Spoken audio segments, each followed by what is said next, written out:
An AI engineer in 2026 is not the person training the model, because most roadmaps online get this wrong, and it costs people months.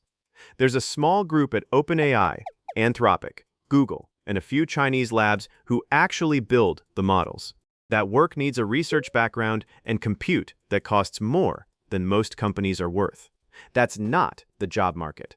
The job market is companies who already picked a model and now need somebody who can turn it into a product that doesn't fall over when 10,000 people hit it at once. And that job is mostly software engineering, with AI as one component. I'm saying that because the fantasy version of this roadmap has you spending 6 months on linear algebra and neural network diagrams for a job that never asks about them. One analysis of around 1,000 AI engineer postings this year found Python in about 71% of them, and cloud platforms like AWS or Azure in roughly a third. Almost half accept a bachelor's or master's, and plenty accept neither if the work speaks for itself. The math bar is far lower than people think. The engineering bar is much higher than people think. That's the trade nobody tells you about. So the first thing is Python, and I mean the real version, not the 3-week crash course version. Loops and functions and classes, obviously, but also the stuff people skip. Async and await, because AI apps spend their life waiting on network calls, and if you write it all synchronously, the thing crawls. Type hints, because Pydantic is everywhere in this ecosystem, and every serious codebase uses them. Decorators, generators, context managers, error handling that isn't a bare try except. Give this 2 to 3 months of honest work.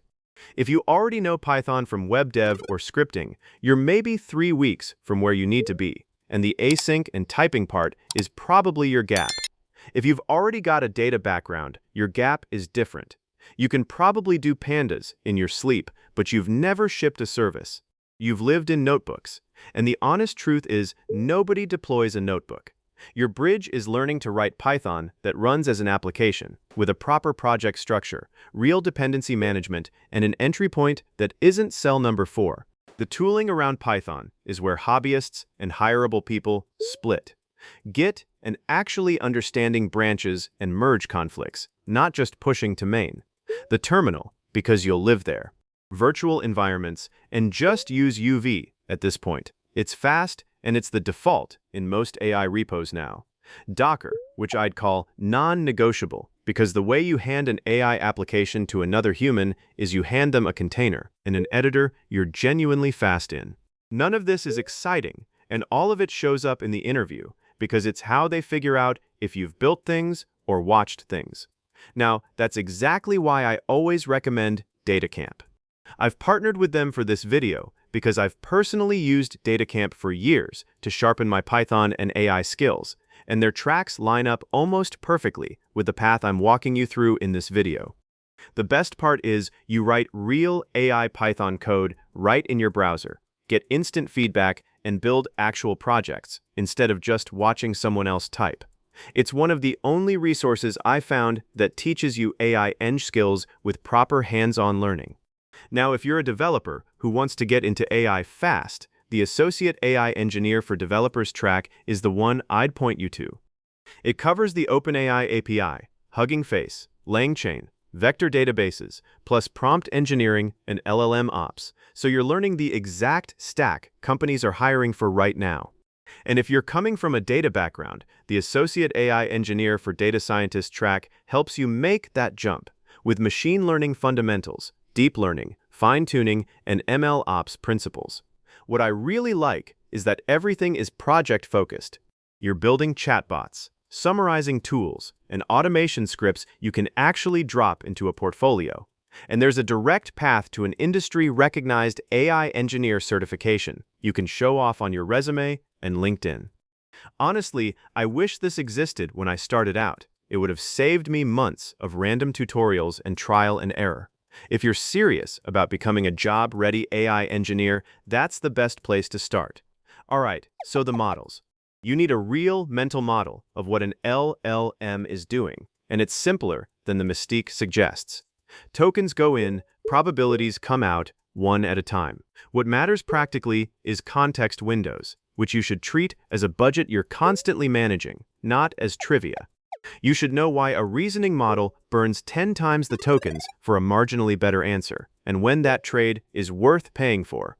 And you need actual opinions about which model goes where, because that's a real interview question, and shrugging is not an answer. Claude for long agentic coding work.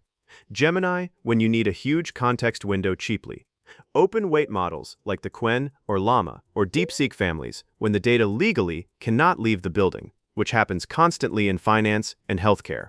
Pull a few down with a Llama and run them locally, because feeling the difference between a small model and a frontier one teaches you more than reading 20 benchmark charts. The API layer itself is the easy part, and it's the part everybody overrates. OpenAI, Anthropic, they read basically the same once you've done one.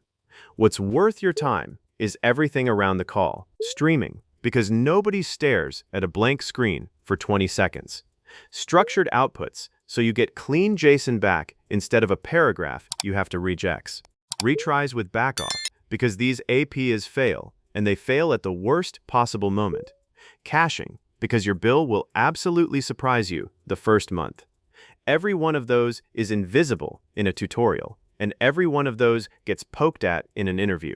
Frameworks come next, and here I want to be careful, because this is where people waste the most time. LangChain and LangGraph are worth learning. LangGraph especially, because agent orchestration is what companies are paying for right now. But the uncomfortable thing hiring managers started saying out loud this year is that the LangChain plus Pinecone resume used to mean you were an AI person, and now it's baseline. In some loops, it's actually a yellow flag, because it suggests you followed a tutorial and stopped there. So learn the framework, then go build something the framework doesn't handle cleanly, so you can talk about the seams and the trade-offs. Also learn MCP, the Model Context Protocol, because tool calling has standardized around it, and most agent tooling built in the last year assumes it exists. Retrieval is still the most common thing you'll be asked to build, and it's also the biggest filter. Embeddings, chunking, a vector store, a re-ranker, a generation step. Almost nobody can explain why their retrieval quality is bad, or fix it. That's the gap, and that gap is where the money sits.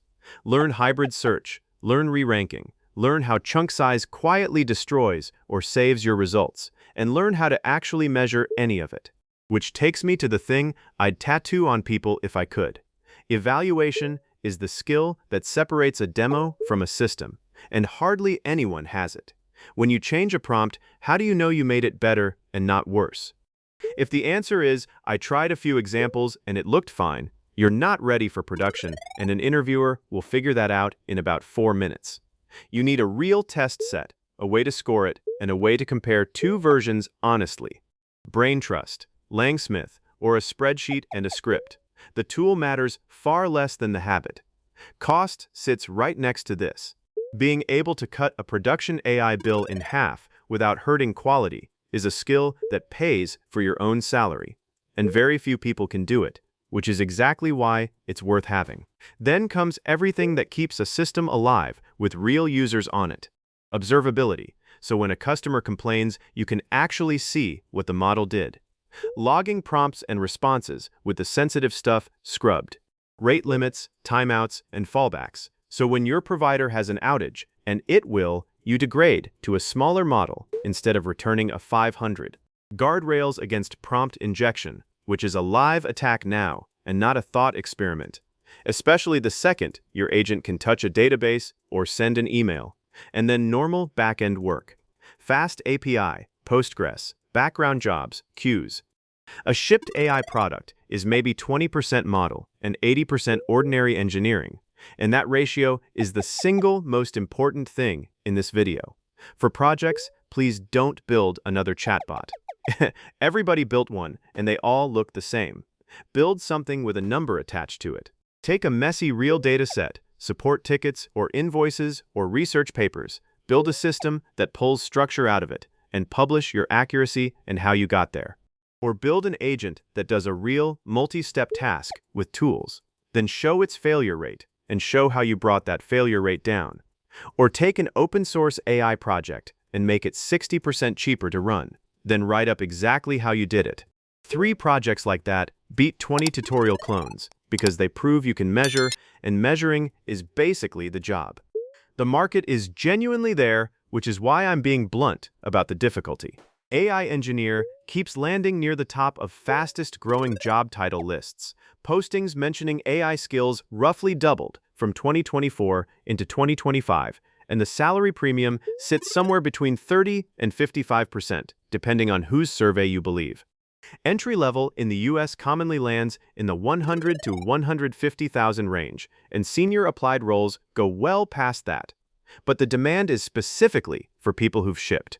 Companies got burned in 2024 and 2025 hiring people with a beautiful demo who couldn't keep an agent running for a month, and the interview loops adjusted hard. So the realistic timeline, 2 to 3 months on Python and tooling, less if you already code. About a month getting genuinely fluent with models and APIs. 2 months on retrieval and agents while building things that aren't tutorials. And then an ongoing push into evaluation, cost, and production reliability, which is honestly where the career actually lives. Ship publicly. Write down what broke and how you fixed it, and that becomes the portfolio. Tell me in the comments where you're stuck right now, and I'll cover it next.